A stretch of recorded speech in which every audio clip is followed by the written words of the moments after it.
Hi guys, welcome to Dev study affairs YouTube channel. So guys, इस video में हम लोग बात करेंगे इलेक्शन कमीशन के बारे में, इलेक्शन कमीशन ऑफ इंडिया के बारे में। तो चलिए गाइस शुरू करते हैं। Election commission, the election commission is a permanent and an independent body established by the constitution of India directly to ensure free and fair election in the country. तो election commission एक permanent और एक independent body है जो कि constitution of India के द्वारा establish किया गया था। क्यों किया गया था? क्योंकि एक फ्री और फेयर इलेक्शन कंडक्ट करा सके। Article 324 of the constitution provides that the power superintendence directions and control of elections to parliament, state legislature of the office of president and office of vice president of India shall be vested in the election commission. So guys, article 324 of the constitution election commission को ये power दिया गया है कि वो एक superintendence direction and control election to parliament, मतलब कि एक इलेक्शन कंडक्ट करवाए पार्लियामेंट में, स्टेट लेजिस्लेचर में, ऑफिस ऑफ प्रेसिडेंट में, जो कि इलेक्शन कमीशन कंट्रोल करेगा। It is all India body in all sense that is common to both central government and the state government. तो election commission both central government और state government के लिए एक ही काम करेगा। Note, election commission is not concerned with the election of panchayat and municipalities in the state. जो पंचायत और म्यूनसिपैलिटीज़ का जो इलेक्शन होता है उसको इलेक्शन कमीशन कंसर्न नहीं करता है। वो सिर्फ करेगा प्रेसिडेंट का इलेक्शन, प्राइम मिनिस्टर का इलेक्शन, लोकसभा, राज्यसभा और विधानसभा, ये सब का। For this the constitution of India provide the separate state election commission. तो पंचायत और म्यूनसिपैलिटी के लिए कॉन्स्टिट्यूशन एक स्टेट इलेक्शन कमीशन दिया है, ये सब इलेक्शन को कंडक्ट करवाने के लिए। कॉम्पोजिशन पे आ जाते हैं। The election commission shall consist of the chief election commissioners and such number of other election commissioner if any as may from time to time fix. So देखिए, इलेक्शन कमीशन का जो कॉम्पोजिशन है वो कोई फिक्स नहीं है। ऐसे तो मेनली है चीफ इलेक्शन कमिश्नर, फिर इलेक्शन कमिश्नर और इलेक्शन कमिश्नर, लेकिन ये कोई फिक्स नहीं है। मतलब कि जब भी कोई प्रेसिडेंट चाहे तो कम और घटा सकता है इसको, इलेक्शन कमिश्नर्स को। तो appointment is made by the president. Election commissioner का अपॉइंटमेंट प्रेसिडेंट करता है। Condition of service and tenure of the office of election is decided by the president. कितने वर्षों के लिए ये काम करेंगे और क्या काम करेंगे वो प्रेसिडेंट डिसाइड करता है।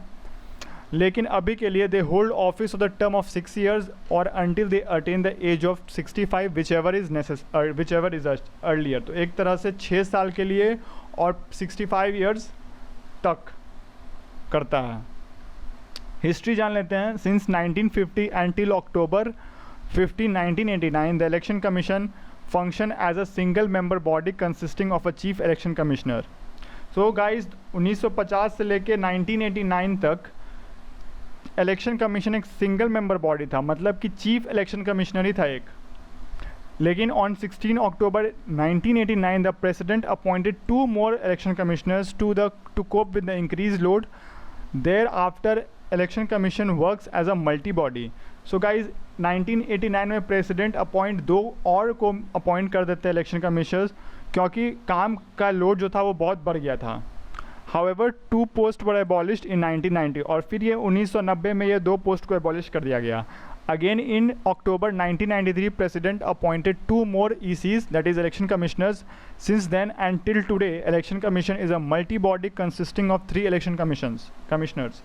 So guys, 1993 में प्रेसिडेंट ने फिर 2 और इलेक्शन कमिश्नर्स को अपॉइंट किया और अभी तक हमारे इलेक्शन कमीशन में मल्टी बॉडी चल रहा है consisting of 3 election commissioners.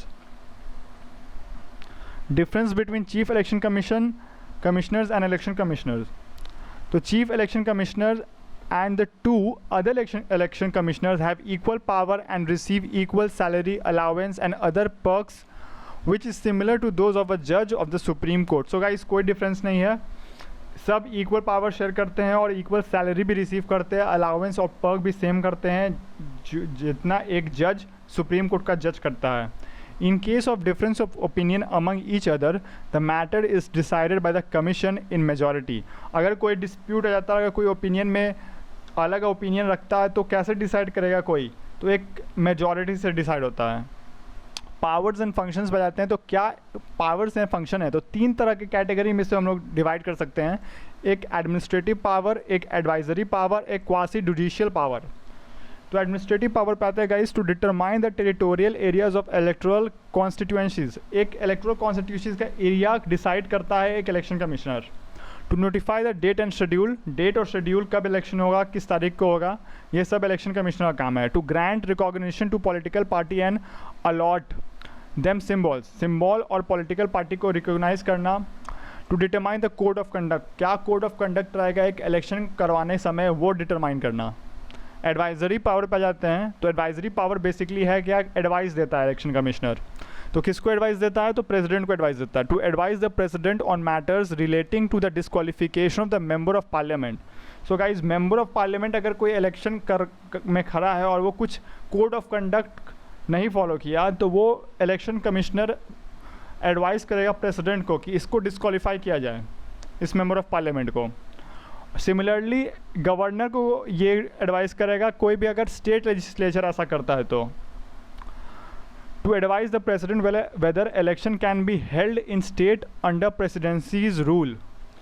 अगर प्रेसिडेंशियल रूल में अगर जैसे कोई इमरजेंसी लग गया है और प्रेसिडेंट रूल चल रहा है, तो इलेक्शन कमिश्नर का ये काम है कि उसको एडवाइस करना कि क्या अब स्थिति ऐसी हो चुकी है कि इलेक्शन कराया जा सकता है कि नहीं, ये एडवाइस करता है प्रेसिडेंट को। और गाइज ये है कि कोई भी इलेक्शन कमिश्नर कोई भी मेंबर ऑफ पार्लियामेंट को डिस्क्वालीफाई खुद से नहीं करता है, वो प्रेसिडेंट करेगा on the advice of election commissioner. Quasi judicial power क्या है, to cancel polls in the event of rigging, booth capturing, violence and irregularities. कहीं बूथ कैप्चरिंग या वायलेंस हो तो उसका पोल कैंसिल करना ये इलेक्शन कमिश्नर के हाथ में होता है। प्रेजेंट चीफ इलेक्शन कमिश्नर और इलेक्शन कमिश्नर क्या है, तो चीफ इलेक्शन कमिश्नर देख सकते हैं ये सुनील अरोरा जो हैं, और अशोक लावासा इलेक्शन कमिश्नर है, और सुशील चंद्रा इलेक्शन कमिश्नर हैं। तो ये मल्टी बॉडी है, 3 लोग के सदस्य अभी काम कर रही है, जो कि फिक्स नहीं है। प्रेसिडेंट चाहे तो इसको एक भी कर सकता है, इसको बढ़ा भी सकता है जैसा रिक्वायर्ड हो। सो गाइस, यही था आज का वीडियो। अगर आपको ये वीडियो पसंद है तो मेरे यूट्यूब चैनल देव स्टडी अफेयर्स को सब्सक्राइब करो और इस वीडियो को लाइक करें। Thank you.